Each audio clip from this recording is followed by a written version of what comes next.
You're watching Shalom TV, celebrating all things Jewish. I run into people all the time, including Mayor Koch, who said to me, the problem was that there was this moment in the White House where the president was dissed Prime Minister Netanyahu, left him sitting for hours when he went to have dinner with his family, didn't allow White House photographs, as you would when a head of state comes to the White House. And that's what I hear all the time, that suggests that there is a real distancing between the two. I assume for policy reasons, not for personality reasons, but how do you see this, and how would you want to clarify it? Well, let's take the particular instances you spoke about first, and then we can talk about the general impression second.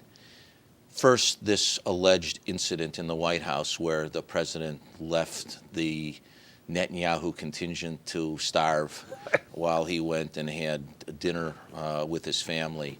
As Ambassador Michael Oren, who was present at those meetings at the time, has said, that's just a figment of people's imagination. It never happened that way.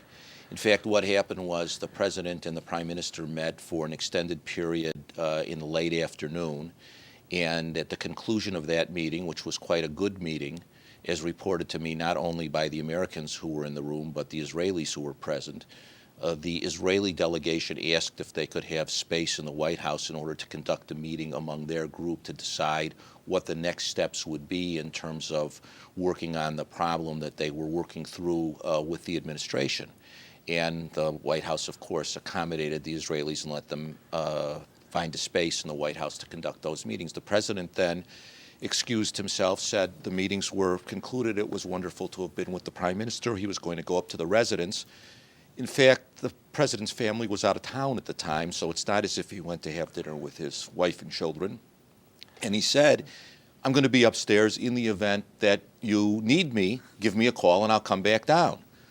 The Israelis met for some period of time. After a while, Prime Minister Netanyahu had an idea that he wanted to run by the president. He asked for the president to be retrieved from the residence. The president came down. The prime minister and the president met, I think, for another 45 minutes or so, and agreed to, continue on the path that they had been on in terms of the particular issue that they were working on at the time. No personal enmity in that matter. No failure to feed the Israelis. No disrespect. I think, either intended nor given in that particular instance. And as I say, Ambassador Oren is on record on what happened in this particular instance, and I'm reasonably confident that he didn't say that just in order to cover up a potential diplomatic incident, because I had the opportunity to speak with others who were present at the time shortly after the meeting occurred and got a full report on it, and am convinced that the way Ambassador Oren has portrayed it is correct. You understand, by the way, it was really for Prime Minister Netanyahu to put this thing to bed. Had he come out and said what you just said, the issue would have gone away. But he didn't. And again, this is now legendary. It may be pure folklore, but it's become legendary. And one of the things I wanted to ask you is, why didn't the Prime Minister just come out and say this is folly? It doesn't matter what Michael Oren says. It matters what Netanyahu says. Well, first of all, you're not going to put me in a position where I'm going to criticize Prime Minister Netanyahu publicly for the way he conducts his foreign diplomacy. In addition to having had the privilege of knowing and working with President Obama for a considerable period of time, I've also had the same opportunity and been delighted to work with Prime Minister Netanyahu. I consider him a friend. I consider him an excellent leader. He's been elected by the Israeli public to be the prime minister, and as a general matter, again, not subject to being given a pass for anything that he might do that would be outside the bounds of normal behavior, he's entitled to the respect and support of the American Jewish leadership, and he will have that from me. Now, in this particular instance, I think it's very complicated when you are the leader of a country.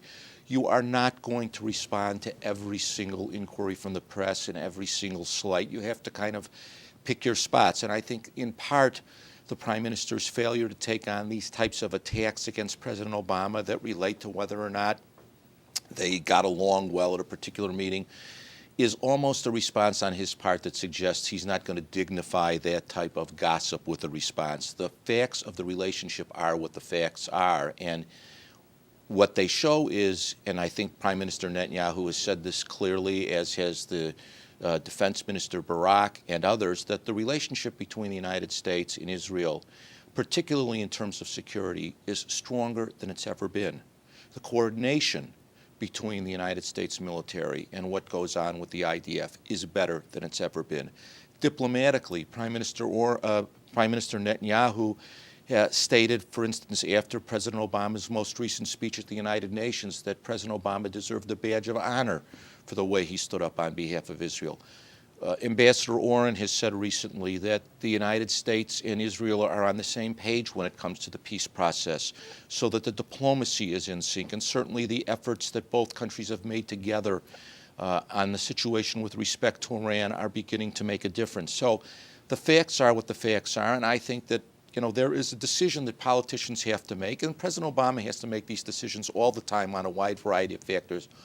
What nonsense am I going to respond to, and what nonsense am I not going to dignify with a response?